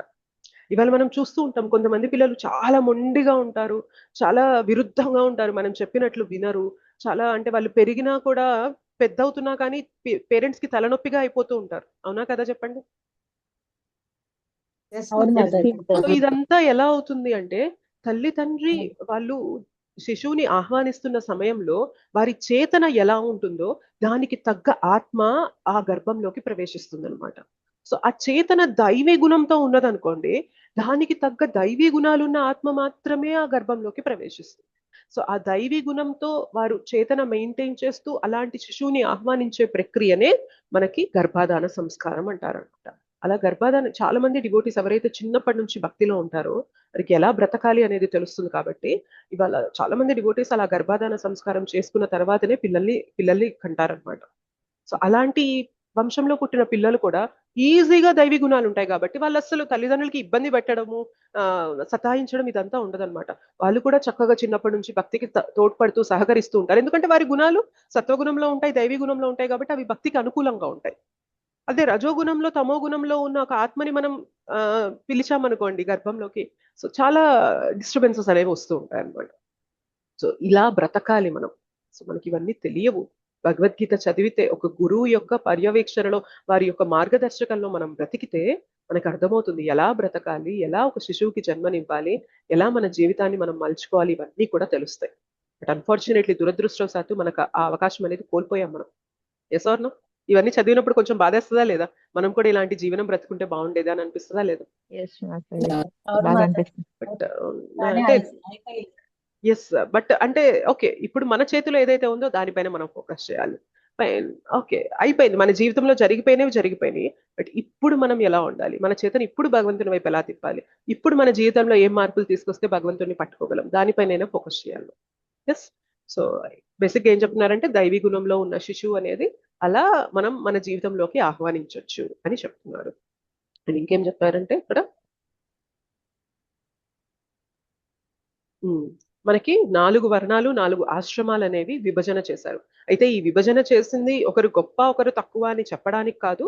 బట్ ఏంటి అంటే, సమాజంలో శాంతి సౌభాగ్యాలు అనేవి కరెక్ట్ గా ఉండడానికి ఆ విభజన అనేది జరిగింది. ఇది జన్మతః కాదు, ఒక్కొక్కరి యొక్క గుణాలు లక్షణాలను బట్టి ఈ విభజన అనేది ఉంటుంది అని చెప్పి 4 వర్ణాల గురించి చెప్తారు.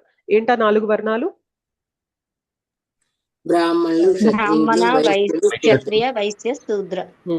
అయితే వీళ్ళందరినీ కూడా కరెక్ట్ మార్గంలో పోషించాల్సిన, ఆ దిశని చెప్పాల్సిన బాధ్యత ఎవరికి ఉంటుందంటే బ్రాహ్మణుడికి ఉంటుంది. ఓకే, ఆ బ్రాహ్మణుడు ఎలా బ్రతకాలో చెప్తే దానికి తగ్గట్టుగా క్షత్రియులు పాలన చేయాలన్నమాట. సో క్షత్రియులు వాళ్ళంతట వాళ్ళు పాలన చేయకూడదు. క్షత్రియులు బ్రాహ్మణుల్ని సంప్రదించి ఎలా ప్రజలని నేను మార్గదర్శకం చేయాలి, వారిని ఎలా గైడ్ చేయాలి అనేది తెలుసుకొని దానికి తగ్గట్టుగా వీరు పాలన చేస్తే ప్రజలందరూ కూడా అటువంటి రాజు పాలనలో మంచి ధార్మికంగా బ్రతుకుతారు. సో అక్కడ నడిచే వ్యవస్థ, వ్యవసాయం కానీ, వాణిజ్యం కానీ, లేకపోతే మన వ్యాపారం కానీ అంతా కూడా ధార్మికంగా నడుస్తూ ఉంటుంది అనమాట. అంటే వైశ్యులు కూడా ధార్మికంగా ఉంటారు. ఎవరైతే శూద్రులు ఉన్నారో ఆ రాజ్యంలో, అటువంటి రాజు బ్రాహ్మణుడి యొక్క మార్గదర్శకత్వంలో పరిపాలన చేస్తున్న రాజు యొక్క ప్రజలందరూ కూడా ధార్మికంగా ఉంటారు. అక్కడ ఉన్న శూద్రులు కూడా ధార్మికంగా బ్రతుకుతుంటారు. అలా ఒక సమాజం అనేది శాంతియుతంగా ఎలా బ్రతకాలో అలా బ్రతుకుతామన్నమాట, ఇలా బ్రతికితే. బట్ ఇవాళ ఈ సిస్టమ్ అనేది మనకి లేకుండా పోయింది. బ్రాహ్మణుడికి శాస్త్రాల జ్ఞానం ఉండట్లేదు.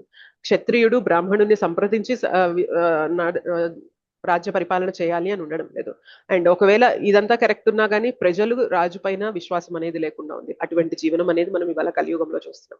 సో ఈ 4 వర్ణాలు అనేవి ఇందుకోసం సృష్టించినవి. ఒకవేళ ఈ విధంగా మనం బ్రతికినట్లయితే ఎక్కడా కూడా మనకి డిస్టర్బెన్సెస్ అనేవి ఉండవు అనమాట. శాంతియుతంగా ఉంటుంది జీవనం అనేది. అలానే 4 ఆశ్రమాలు ఉన్నాయి. ఏంటా 4 ఆశ్రమాలు? గృహస్థు, వానప్రస్థం, గృహస్థాశ్రము, సన్యాసాశ్రమము. మొదటిది మర్చిపోయారు, బ్రహ్మచర్యాశ్రమం. ఓకే, బ్రహ్మచర్యాశ్రమం. ఓకే, బ్రహ్మచర్య, గృహస్థు, వానప్రస్థ, సన్యాస. సో ఇది కూడా ఒక ఆర్డర్ ఉంటుంది. మనం ఎలా అయితే బ్రాహ్మణ, క్షత్రియ, వైశ్య, శూద్ర అని ఆర్డర్ చెప్తున్నామో ఇది కూడా అంతే.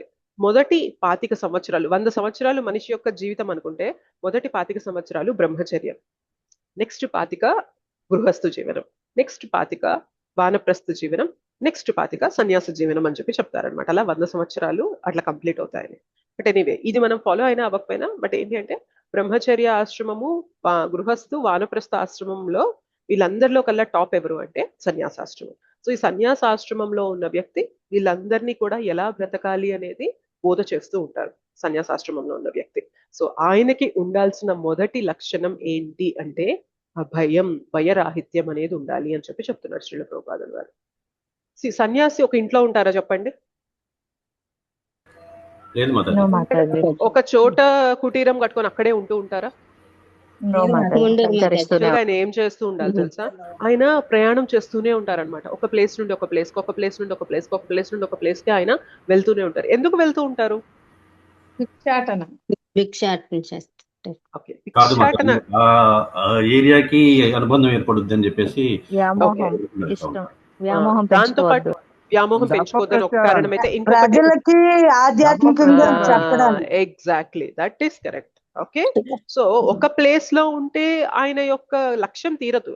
సో ఇక్కడ ఉన్న ప్రజలని ఉద్ధరించాలి, మళ్ళీ తర్వాత నెక్స్ట్ వేరే గ్రామానికి వెళ్ళిపోయి వారికి భక్తిని బోధించాలి. వారు కూడా భక్తియుత జీవనం అనేది నడిపేలాగా వారికి బోధ చేసి మళ్ళీ నెక్స్ట్ వేరే గ్రామానికి వెళ్ళిపోతారు. వాళ్ళు అలా ఆయన ఎక్కడుంటే అక్కడ ఆ పూటకి ఆదివారం ఇచ్చేసుకుని అక్కడే భుజించి మళ్ళీ ఇంకో గ్రామానికి చేరుతారు. వెళ్ళిపోతూ ఉంటారు. సో అట్లా వాళ్ళు ప్రయాణం అనేది కొనసాగిస్తూనే ఉంటారు అన్నమాట. మరి ఇట్లా కొనసాగిస్తున్నప్పుడు ఒక్కొక్కసారి అడవుల మధ్యలో వెళ్లాల్సి వస్తూ ఉంటుంది.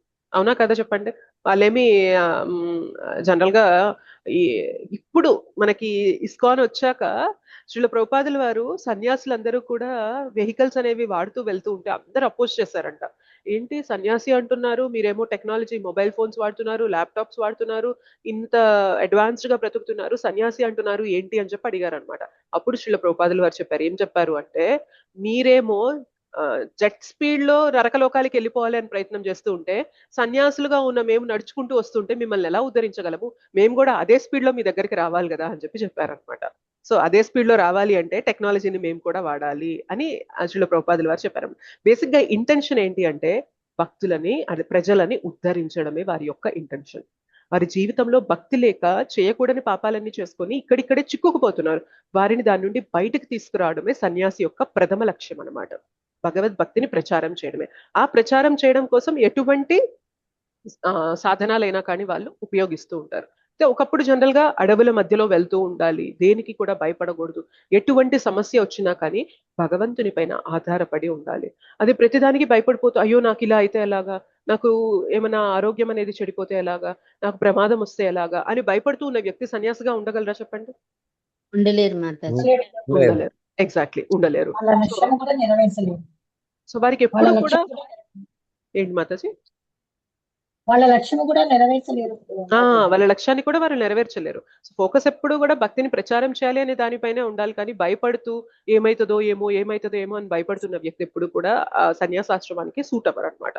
సో అట్లా ఉండాలి అంటే భగవంతుని పైన ఎంత విశ్వాసం ఉండాలి? భయం లేకుండా, ఎటువంటి పరిస్థితుల్లో కూడా భయం లేకుండా ఉండాలి అంటే భగవంతుని పైన బోలెడంత విశ్వాసం ఉండాలి. నన్ను సదా భగవంతుడు రక్షిస్తాడు, ఆయన ఉన్నాడు నన్ను చూసుకోవడానికి, అదే అభయం అన్నమాట. ఓకే, భగవంతుడు ఇలా హస్తాన్ని పెట్టారనుకోండి, ఏమంటాం అది? అభయం. అభయహస్తం. అంటే నేనున్నాను, బాధపడకు, నేనున్నాను, నేను చూసుకుంటాను అని చెప్పి ఆయన అభయహస్తాన్ని చూపిస్తున్నారు అన్నమాట. అందుకే అంత భగవంతుడి మీద భారం వేసేస్తారు. ఎగ్జాక్ట్లీ. సో అందుకనే సన్యాసాశ్రమంలో ఉన్నవారు వారికి ఏమి ప్లాన్స్ ఉండవు, ఫ్యూచర్ ఇలా ఉండాలి, దీనికోసం ఇలా సేవ్ చేయాలి, అట్లా ఉండాలి, ఇట్లా ఉండాలి, అవేమి ఉండవు. ఇవాళ నేను భగవంతుని భక్తి ప్రచారం చేశానా లేదా, అంతవరకే వారి ఫోకస్ ఉంటుంది. ఎలా నడుస్తుంది వారికి భిక్ష అనేది, ఓకే భిక్షాటన కూడా చేస్తారు, భిక్షాటనలో వారికి భిక్ష అనేది రాకపోయినా కూడా వాళ్ళు పట్టించుకోరు. అంత నది ఒడ్డుకు వెళ్ళిపోయి అది నీరు తాగేసైనా కానీ వాళ్ళు ఉంటారు అనమాట. వారి ఫోకస్ దానిపైన కాదు, వారి ఫోకస్ ఎప్పుడు కూడా భక్తి ప్రచారం చేయాలి అనే దానిపైన ఉంటుంది. సో అట్లాంటి వ్యక్తికి అభయం అనేది, భయరాహిత్యం అనేది మొదటి లక్షణం అనమాట. భయపడుతూ ఉంటే దానికి వాళ్ళు సూట్ అవ్వరు, అది పనికి రారనమాట. అభయం అనేది ఎప్పుడు వస్తుందంటే సదా భగవంతుడు నాతోనే ఉన్నారు, పరమాత్మగా నా హృదయంలో నాకు తోడుగా ఆయన ఉన్నారు, నాకు ఏదైనా కానీ ఆయన ఉన్నారు, నన్ను చూసుకుంటారు అని ఎవరికైతే ఆ విశ్వాసం ఉంటుందో అటువంటి వ్యక్తి మాత్రమే ఆ భయరాహిత్యంగా ఉండగలుగుతారు. ఓకే, సో ఈ విషయాన్ని మనం గుర్తుపెట్టుకోవాలి. అలానే వెంకటేశ్వర స్వామి యొక్క రూపం ఎలా ఉంటుంది? ఆయనది అభయహస్తం ఉండదు, ఆయనకి ఇట్లా ఉండదు, అభయహస్తం ఉండదు, ఇట్లా ఉంటుంది, కటిక హస్తం అంటారు అనమాట దాన్ని కదా. సో ఇట్లా కిందకు ఉంటుంది, అండ్ ఇంకొక చెయ్యి అంటే మా పాదాలను చూడండి అని మాతాజీ, కింద చెయ్యి ఉండడం అంతే. ఓకే, పాదాలను చూడండి అని కాదు, నా పాదాల శరణు తీసుకుంటే మీ కష్టాలు మీ మోకాళ్ళ లోతులోనే ఉంటాయి తప్ప మిమ్మల్ని కప్పివేయవు, ముంచివేయవు అని భగవంతుడు చెప్తున్నారు. అంటే నా పాదాలు పట్టుకున్న వారిని నేను కాపాడుతాను, మీకు కష్టాలు అనేవి మిమ్మల్ని ముంచేయవు. అది హస్తం, అది ఆయన యొక్క రూపానికి, ఆయన ఇలా నిలబడిన దానికి అర్థం అన్నమాట. ఆయన పాదాల శరణ ఎవరైతే తీసుకుంటారో ఆయనకి కష్టాలు మోకాళ్ళ లోతు వరకే ఉంటాయి తప్ప ముంచేయవు అని చెప్తున్నారు. సో అది ఎప్పుడైతే మనకి విశ్వాసం అనేది వస్తుందో ప్రతి క్షణం కూడా అభయంగా బ్రతకగలుగుతాం, ధైర్యంగా ఉండగలుగుతాం. ఓకే, 7:20 అయిపోయిందా? ఇంకొక లక్షణం చూద్దాము, ఆ తర్వాత మనం మిగిలినవి తర్వాత క్లాస్ లో చూద్దాం. నెక్స్ట్ సత్వ సంశుద్ధి. ఎవరు చదువుతారు ఇది? సత్వ సంశుద్ధి చదవండి మాతాజీ, భువనేశ్వరి మాతాజీ, మీ పేరే ఉంది నెక్స్ట్. సత్వ సంశుద్ధి పిమ్మట సన్యాసి తన జీవితమును పవిత్రం చేసుకునవలెను. సన్యాసాశ్రమమునందు పాటించవలసిన నియమ నిబంధనలు అనేకము కలవు. సన్యాసికి స్త్రీలతో ఎట్టి సన్నిహిత సంబంధమును కలిగి ఉండరాదను నియమము అన్నింటిలోకి మిక్కిలి ప్రధానమైనది. ఏకాంత ప్రదేశమున స్త్రీతో సంభాషించుట అతన్ని నిషేధించబడినది. శ్రీ చైతన్య మహాప్రభువు ఆదర్శవంతుడైన సన్యాసి అతడు. జగన్నాథపురి క్షేత్రం మీరు ఫుల్ స్టాప్ దగ్గర ఆపండి. ఆదర్శవంతుడైన సన్యాసి అతడు జగన్నాథపురి క్షేత్రమునందు నివసించుచున్నప్పుడు భక్తులైన స్త్రీలు ప్రణామములు అర్పించుట కొరకు కూడా అతని సమీపమునకైనను వచ్చేవారు కాదు. దూరము నుండి ప్రయాణములు అర్పింపవలనని ఆదేశింపబడేవారు. ఇది స్త్రీ జాతిపై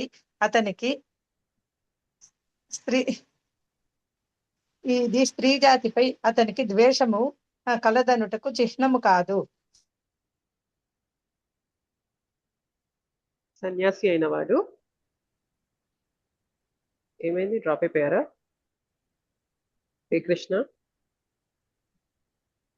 మాతాజీ మీ వాయిస్ రావట్లేదు. చదువుతాండు మాతాజీ. హరే కృష్ణ. వినిపిస్తాందా? ఇప్పుడు వినిపిస్తుంది, చెప్పండి. సన్యాసి అయిన వాడు స్త్రీతో సన్నిహిత సంబంధమును కలిగి ఉండకూడదనడి నియమమును విధించుటయే దాని ఉద్దేశము. మానవుడు తమ జీవితమును మళ్ళీ వెళ్ళిపోయారు. ఇంకెవరైనా చదవండి. ఉషా మాతాజీ మీరు చదవండి. మాతాజీ మీ వాయిస్ మధ్య మధ్యలో బ్రేక్ అవుతుంది మాతాజీ, మధ్యలో కట్ అయిపోతుంది. అవునా? సరే వేరే మాతాజీ ఛాన్సెస్. మాతాజీ చదువుతాను. మొదటి నుంచి చదవను. మొదటి నుంచి ఇక్కడ నుండి చదవండి మాతాజీ. సన్యాసి అయిన వాడు స్త్రీతో సన్యాసి అయిన వాడు స్త్రీతో సన్నిహిత సంబంధమును కలిగి ఉండకూడదనేది నియమమును విధించుటే దాని ఉద్దేశము. మానవుడు తమ జీవితమును పవిత్రీకరించుకొనుటకు వర్ణాశ్రమ ధర్మాల కొరకై అనుసరించను. స్త్రీలతో సన్నిహిత సంబంధములను మరియు ఇంద్రియ తృప్తి కొరకై ధనమును కూడబెట్టుట వంటివి సన్యాసికి నిషేధములు. పైన తెలిపినట్లు శ్రీ చైతన్య మహాప్రభువు ఆదర్శ సన్యాసి అయినందున అతడు స్త్రీల విషయమున కఠిన నియమములను పాటించనని వారి జీవితము నుండి మనకు తెలియచున్నది.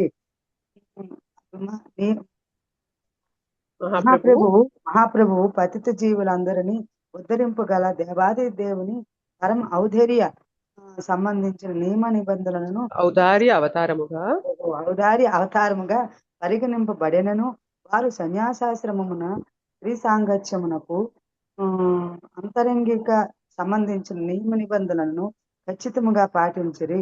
మహాప్రభువు యొక్క అంతరంగిక సహచరులలో ఒకరైన చోటా హరిదాసు ఒకప్పుడు ఒక యువతి వంక మోహ దృష్టితో చూచుటచే వారు వెంటనే అతనిని తన అంతరంగిక సహచర బృందము నుండి బహిష్కరించిరి.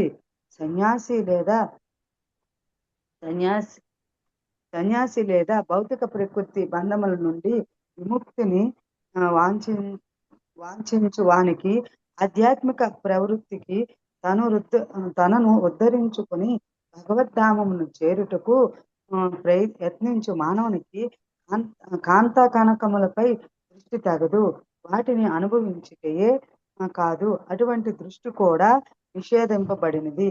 అతి భావన కలిగిన వాడు ధర్మరహితమైన కోరికలకు బలి అగుటకు ఆత్మహత్యను చేసుకున్నటే మేలు అని ఆయన పలికిరి. ఇవియే జీవితమును పవిత్రీకరించుకుని విధానములు.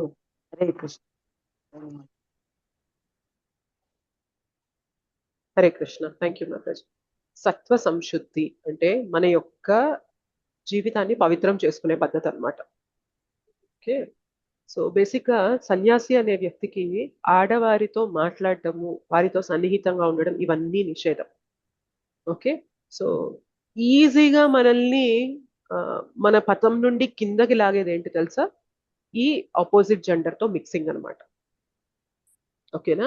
సో సన్యాసి అనే వ్యక్తి భగవంతుని యొక్క కార్యంలో కంప్లీట్ గా 24 గంటలు కూడా నిమగ్నం అయిపోయి ఉండాలి. అటువంటి వ్యక్తి ఈ స్త్రీ సాంగత్యం అనేది తీసుకోవాలి, వారి దగ్గరికి అలో చేయడము ఇట్లాంటివన్నీ చేస్తే ఏమవుతుంది అంటే మెల్లిమెల్లిగా దాని ప్రభావం అనేది పడిపోయి ఆయన త్రోవ పట్టే ఛాన్సెస్ అనేవి ఉంటాయన్నమాట, ప్రమాదం అనేది ఉంటుంది. అందుకనే శ్రీ చైతన్య మహాప్రభు మనకి చూపించారు ఎలా బ్రతకాలి. శ్రీ చైతన్య మహాప్రభు చెప్తూ ఉంటే ఆడవాళ్ళందరూ కూడా చాలా చివర కూర్చునేవాళ్ళు. వారు అక్కడి నుండే అక్కడే ప్రణామాలు చేసుకొని వెళ్ళిపోయారు, దగ్గరికి దరిదాపుల్లో కూడా రానిచ్చేవారు కాదు శ్రీ చైతన్య మహాప్రభు. ఒకసారి ఏమవుతుంది అంటే చోటా హరిదాస్ అని చెప్పి ఆయన కూడా సన్యాసాశ్రమం తీసుకున్నారు ఆయన. సో సన్యాసిగా ఆయన దీక్ష తీసుకున్నారు. సో ఆయన ఒకసారి ఒక స్త్రీ వంక మోహ దృష్టితో చూశారు. సో అది చూడగానే చైతన్య మహాప్రభు ఆయన్ని చాలా నిందిస్తారనమాట, చాలా తిడతారనమాట. సో ఎవరికి కూడా సన్యాసాశ్రమం తీసుకున్న తర్వాత ఇట్లాంటి పనులు చేయడం అనేది చాలా తప్పు అని చెప్పి గట్టిగా ఆయన అసలు అలో చేయరనమాట ఆయన యొక్క సాంగత్యంలోకి, చైతన్య మహాప్రభు సాంగత్యంలోకి. ఆయన ఆత్మహత్య చేసుకొని చనిపోతారు. సో చైతన్య మహాప్రభుకు తెలిసిన తర్వాత చెప్తారనమాట, ఏం పర్వాలేదు, అట్లాంటి పని చేయడం కంటే ఆత్మహత్య చేసుకోవడమే ఇంకా మేలు అని చెప్పి చెప్తారనమాట. అంటే ఒక్కసారి నేను భగవత్ సేవకి కమిట్ అవుతాను అని చెప్పి అంత గొప్ప ఆశ్రమాన్ని స్వీకరించిన వ్యక్తి మళ్ళీ ఇట్లాంటి చిన్న చిన్న మోహాలకి గురైపోయి వెళ్ళిపోతూ ఉంటే ఎట్లాంటి ఎగ్జాంపుల్ సెట్ చేస్తున్నట్లు సమాజంలో. కాబట్టి అది చాలా చాలా ప్రమాదం అని చెప్తారు. అయితే ఇది కేవలం సన్యాసులకి మాత్రమే కాదు, ప్రతి ఒక్కరు కూడా ఈ విషయాన్ని గుర్తుపెట్టుకోవాలి అని చెప్పి మనం అర్థం చేసుకోవాలి. గృహస్థాశ్రమంలో ఉన్నా కూడా మనము మన భార్యతో మన భర్తతో మాత్రమే సన్నిహితంగా ఉండే ఇది అలో చేస్తారు శాస్త్రాల ప్రకారం. బట్ ప్రతి ఒక్కరితో కూడా మనం ఇష్టం వచ్చినట్టు మాట్లాడతాము, ఏముంది భక్తులే కదా ఏం కాదులే అని చెప్పి మనం సన్నిహితంగా మాట్లాడతాము, సన్నిహితంగా ఉంటాం అనేది డెఫినెట్లీ రెస్ట్రిక్టెడ్. అది చాలా తప్పు. ఓకే, తెలియకుండా మన చేతన చెడిపోతుంది, తెలియకుండా మనము పక్కకి డివియేట్ అయిపోతాము. చాలా చాలా ప్రమాదం అనమాట. సో నేను ఒకసారి ఐడిసి కోర్స్ అటెండ్ అయినప్పుడు అక్కడ ప్రభుజీ ఎవరైతే మా అందరికీ క్లాస్ చెప్పారో ఆయన చెప్పారు, ఏమన్నారు అంటే ఈవెన్ కౌన్సిలింగ్ ఇస్తున్నా కూడా మనము ఒకరికి కౌన్సిలింగ్ ఇస్తున్నా ఆపోజిట్ జెండర్ అనేది ఇవ్వకూడదంట ప్రైవేట్ గా. అంటే ఒక ప్రభుజీ ఒక మాతాజీకి కౌన్సిలింగ్ ఇవ్వడం అనేది జరగకూడదంట. నాకు ఆ విషయాలు విన్నాక నిజంగా కదా, గ్రేట్ కదా, ఈ విషయాలు మనకి ముందు నుండి చెప్తూ ఉండాలి. భక్తితో పాటు ఎలా బ్రతకాలి, మనం భక్తి జీవనంలోకి వచ్చాక ఒకరొకరి మధ్యన ఎలాంటి సంభాషణలు నడుస్తూ ఉండాలి, ఎక్కడెక్కడ మనం జాగ్రత్తలు తీసుకోవాలనే విషయాలు కూడా చెప్తూ ఉండాలి. అవి లేదు అంటే మనం తెలియకుండా ఇట్లాంటి విషయాల్లోకి వెళ్ళిపోతూ ఉంటాము, మన చేతన అనేది డిస్టర్బ్ చేసుకుంటూ ఉంటాము. అందుకే మాతాజీ పిలిచేటప్పుడు కూడా మాతాజీ అని పిలుస్తాం మనం, మాతాజీ అని పిలవాలి. దాంతో పాటు మాట్లాడేటప్పుడు కూడా జస్ట్ ఒక ప్రభుజీ ఒక మాతాజీ ఎప్పుడు పర్సనల్ గా మాట్లాడకూడదంట. మాతాజీతో మాట్లాడుతున్నప్పుడు పక్కన వేరే ఇంకొక మాతాజీ గాని వేరే ఇంకెవరైనా గానీ ఉండాలి అని చెప్పి చెప్తారనమాట. సో ఎప్పుడు పర్సనల్ గా మాట్లాడడం అనేది అలా చెయ్యకూడదు అని కూడా, అది కూడా నిషేధం అని చెప్పి చెప్తారనమాట. సో చాలా చాలా ప్రమాదం అండి, వేరే జెండర్ తో మనం మాట్లాడటము సన్నిహితంగా ఉండడం అనేది చాలా ప్రమాదకరం. ఓకే, అది భక్తిలో మనల్ని చాలా తొందరగా వెనక్కి లాగేస్తుంది అనమాట. ఓకే, జీవితంలో చాలా డిస్టర్బెన్సెస్ కూడా తీసుకొస్తూ ఉంటుంది. సో అపరాధం అయిపోతుంది మనం ఎంత భక్తి చేసినా ముందుకు వెళ్ళలేము. కరెక్ట్, అది అపరాధం అయిపోతుంది అనమాట. తోటి భక్తులను కూడా గౌరవించాలి అని చెప్తారు. కరెక్ట్. సో ఆ జెండర్ డిఫరెన్స్ అనేది మనము ఎప్పుడైనా కానీ మెయింటైన్ చేయాలి. అది దానికి వీలైనంత మర్యాదగా దూరంగా ఉంటూ ఆ మర్యాద అనేది ఇస్తూ మనం నడుచుకుంటే అందరికీ మంచిది, నలుగురికి మంచిది అని చెప్పి మనం తెలుసుకోవాలన్నమాట. సో అది ప్యూరిఫికేషన్ ఆఫ్ వన్స్ ఎగ్జిస్టెన్స్. ఎప్పుడు కూడా ఫ్రీగా నాకు నచ్చినట్టుగా ఉంటా, నాకు నచ్చినట్టుగా మాట్లాడతా, వీళ్ళంతా నాకు సంబంధించిన వాళ్ళు అన్నట్లుగా మనం ఉండడం అనేది కరెక్ట్ కాదు. మాతాజీ కృష్ణ చైతన్యంలో లేని వాళ్ళకి కూడా మనం మర్యాద గౌరవిస్తే వాళ్ళే కృష్ణ చైతన్యంలోకి వస్తారు. వీళ్ళు ఎంత సావధానంగా ఉన్నారు, వీళ్ళెంత సరదా అంటే నవ్వుతూ ఉన్నారు, వీళ్ళెంత ఎనర్జీగా ఉన్నారు, వీళ్ళకి కోపమే రాదా అని మాకు బుక్స్ వితరణ చేసినప్పుడు మీరు తీసుకోపోయినా మీరు గౌరవంగా వెళ్ళండి, పలకరించండి, దండవత్ ప్రణామాలు చేయండి, మీరు కొనలేదని బాధపడొద్దు, ఇన్ని చెప్పి మాకు మీటింగ్ పెట్టి ఇలాగ స్టార్టింగ్ లో చిరాకేసేది అనమాట. ఎవరు తీసుకోవట్లేదు ఏదని, మీరు మనస్ఫూర్తిగా వెళ్ళండి, వాళ్ళు ఎందుకు తీసుకొని చూడండి, మీరు చెప్పే విధానం, మీరు మాట్లాడే విధానం, వాళ్ళే కృష్ణ చైతన్యంలోకి వస్తారు. వీళ్ళు ఎంత ఆనందంగా ఎలాగుంటున్నారు చూసి మా మీటింగ్ పెట్టి చెప్పారు మాతాజీ. ఓకే, సో ఇది సత్వ సంశక్తి. వీలైనంత వేరే జెండర్, ఆపోజిట్ జెండర్, మాతాజీ ప్రభుజీతో మాట్లాడుతున్నా, ప్రభుజీ మాతాజీతో మాట్లాడుతున్నా కానీ ఎంతవరకు అవసరము, నిజంగా మాట్లాడాల్సిన ఇది ఉందా లేదా అని చూసుకొని దానికి తగ్గట్టుగా మాట్లాడటం అనేది మంచి లక్షణము.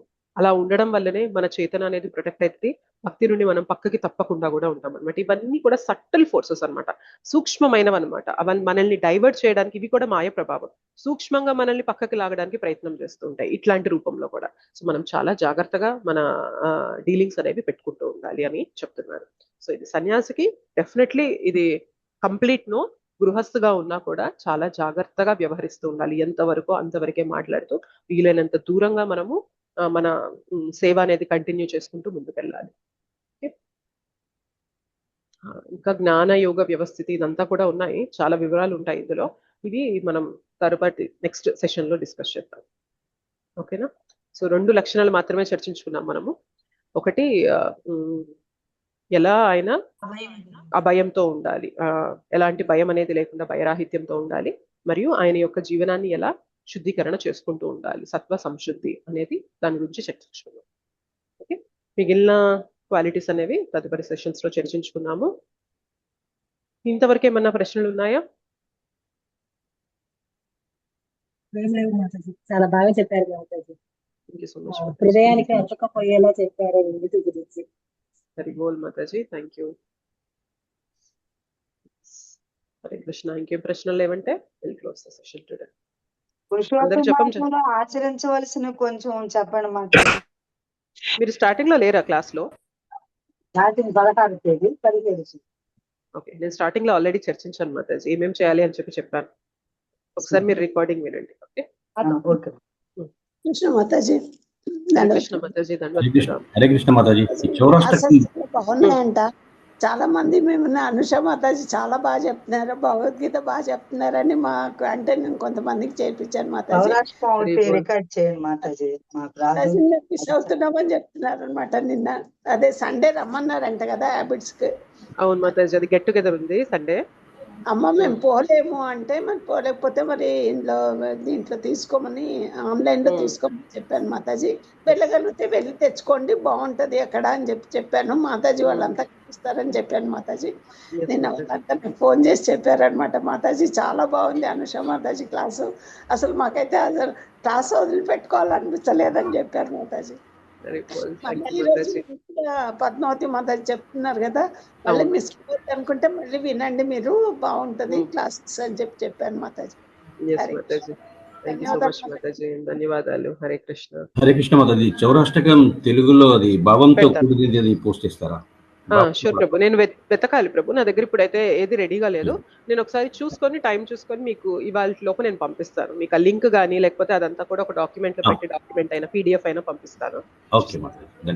మాతాజీ చిన్న రిక్వెస్ట్ మాతాజీ, 15వ తారీఖు అక్కడ మీ ప్రోగ్రామ్ జరుగుద్ది కదా, అదేమో లైవ్ లో మేము చూడడానికి వల్ల అయితే మాతాజీ ఇప్పుడు క్లాస్ ఆ రోజు లైవ్ మోస్ట్లీ ఉంటదేమో మాతాజీ. నేను నితాయ్ ప్రభుని అడిగి చెప్తాను. లైవ్ కాకపోయినా కానీ మేబీ రికార్డ్ అయినా చేసి పెడతారేమో, నేను ఒకసారి కనుక్కుంటాను మాతాజీ. ఎస్ మాతాజీ. సో మీరు డిజిటల్ సర్టిఫికేట్ కోసం ఫిల్ చేయండి ఆ గూగుల్ ఫామ్ అనేది, మీరు రాలేరు కాబట్టి. Okay Mataji, thank you. Hare Krishna. Usha Mataji hand raise చేశారు, మీకు ఏమైనా ప్రశ్ననా? ఇందాక చేసింది నేను.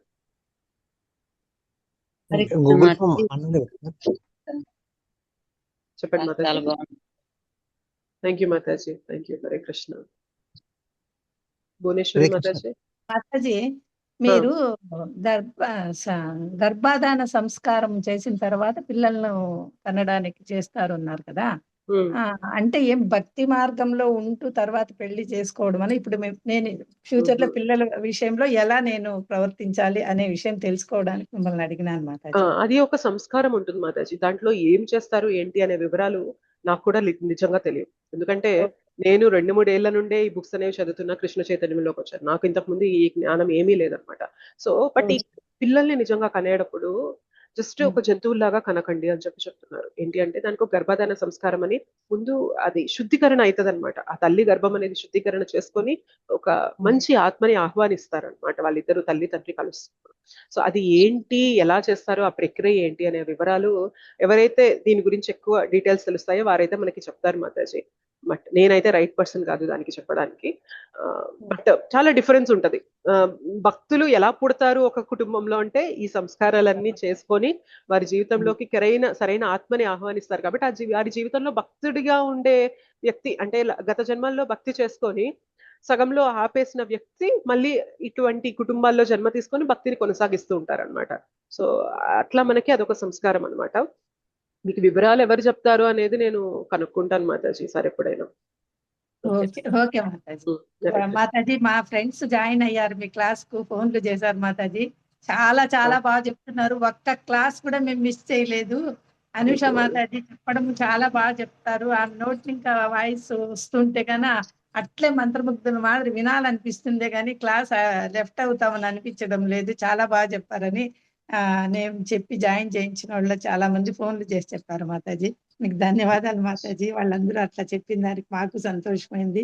మీరు బాగా చెప్పినారంట మాతాజీ. థ్యాంక్ యూ సో మచ్ మాతాజీ. థ్యాంక్ యూ మాతాజీ. మీరందరూ రిఫర్ చేయడం వల్ల ఇవాళ ఇంతమంది జాయిన్ అయ్యారు. సో నిన్న క్లాస్ లో కూడా అరౌండ్ 160 మెంబర్స్ దాకా వచ్చారు. సో అంతమంది నిజంగా భగవద్గీత సారం అనేది అర్థం చేసుకొని భక్తి కంటిన్యూ చేయగలిగితే వారు చేసుకునే భక్తి యొక్క క్రెడిట్ మీ అందరికి కూడా వస్తుంది అనమాట. మీరందరూ రిఫర్ చేయబట్టే కదా మరి వాళ్ళు క్లాసెస్ అటెండ్ అయ్యారు. వారు నెక్స్ట్ తదుపరి జీవితంలో భక్తి అనేది కంటిన్యూ చేస్తున్నారంటే దాని యొక్క కృప భగవంతుడు మీకు కూడా ఇస్తారనమాట. Thank you so much. Mataji చెప్పే విధానం మాకు మనసుకు బాగా నాటుకుంటుంది. అందుకని మాతాజీ క్లాస్ మిస్ చేయకుండా విన్నాము. ఇంతకు ముందు క్లాసులో కొన్ని విని కొన్ని మిస్ చేసాము. ఇది మాత్రం కంటిన్యూ విన్నాము అన్నారు మాతాజీ. మాతాజీ వాళ్ళు 11 నుంచి పరిపూర్ణ పద్మావతి 8 days క్లాస్ తీసుకుంటుంది. ఎవరైనా ఇంట్రెస్ట్ ఉన్న వాళ్ళు ఇది మిస్ అయిన వాళ్ళు దానికి అటెండ్ అవ్వమని అనౌన్స్ చేయండి మాతాజీ. మాతాజీ గ్రూప్ లో లింక్ లింక్లు వస్తున్నాయి. లేని వాళ్ళకి మన గ్రూప్ లో పెట్టండి మాతాజీ లింక్. గ్రూప్ లో లింక్ ఆల్రెడీ వస్తుంది. పావని మాతాజీ పంపిస్తున్నారు, ఒకసారి చూడండి. మాతాజీ వీక్లీ మీ క్లాసు లింక్ రావడం లేదు. వీక్లీ నా క్లాస్ జరగట్లేదు ప్రభు. ఇది 18 days క్లాస్ అవుతుంది కాబట్టి ఆ క్లాస్ ఆపేశాను. మళ్ళీ స్టార్ట్ చేస్తాను. ఇవాళ అయితే లేదు. ఇవాళ మళ్ళీ అది ఫీడ్బ్యాక్ సెషన్ ఒకటి ఉంది కాబట్టి ఇవాళ లేదు. నెక్స్ట్ వీక్ నుంచి మళ్ళీ ఆ క్లాసెస్ జరుగుతాయి ప్రభు. సో ఆ క్లాసెస్ కూడా నేను ఫ్రైడే కాకుండా థర్స్డేకి మార్చి ట్యూస్డే థర్స్డే పెడదామా అని అనుకుంటున్నాను. నేను ఒక్కసారి అది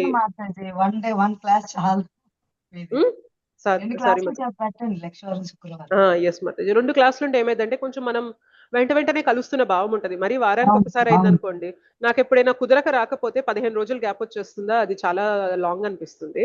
సో 2 క్లాసులుగా పెడదాము అని ఆలోచిస్తున్నాను. చూస్తాను మాతాజీ. ఖాళీగా ఉంటే 2 క్లాసులు పెట్టండి. Yes yes yes. Prabhakar Prabhuji బాగా మేము అట్రాక్ట్ అవుతాం. బాగా చెప్తా అంటే అందరూ బాగానే చెప్తారు, మాకు బుర్రకు ఎక్కేటట్టుగా. థ్యాంక్ యూ మాతాజీ. ప్రభాకర్ ప్రభుజీ మీరు ఏదో చెప్తున్నారు ఇందాక. సారీ, అది గూగుల్ ఫామ్ ఫోన్ లో ఆన్లైన్ నింపనా మాతాజీ? ఆన్లైన్ లో నింపాలి ప్రభుజీ. ఫోన్ లో కూడా మీరు నింపగలరు. దీంట్లో పెట్టిగా మాతాజీ గూగుల్ ఫామ్? ఇది ఇక్కడ కాదు గూగుల్ ఫామ్.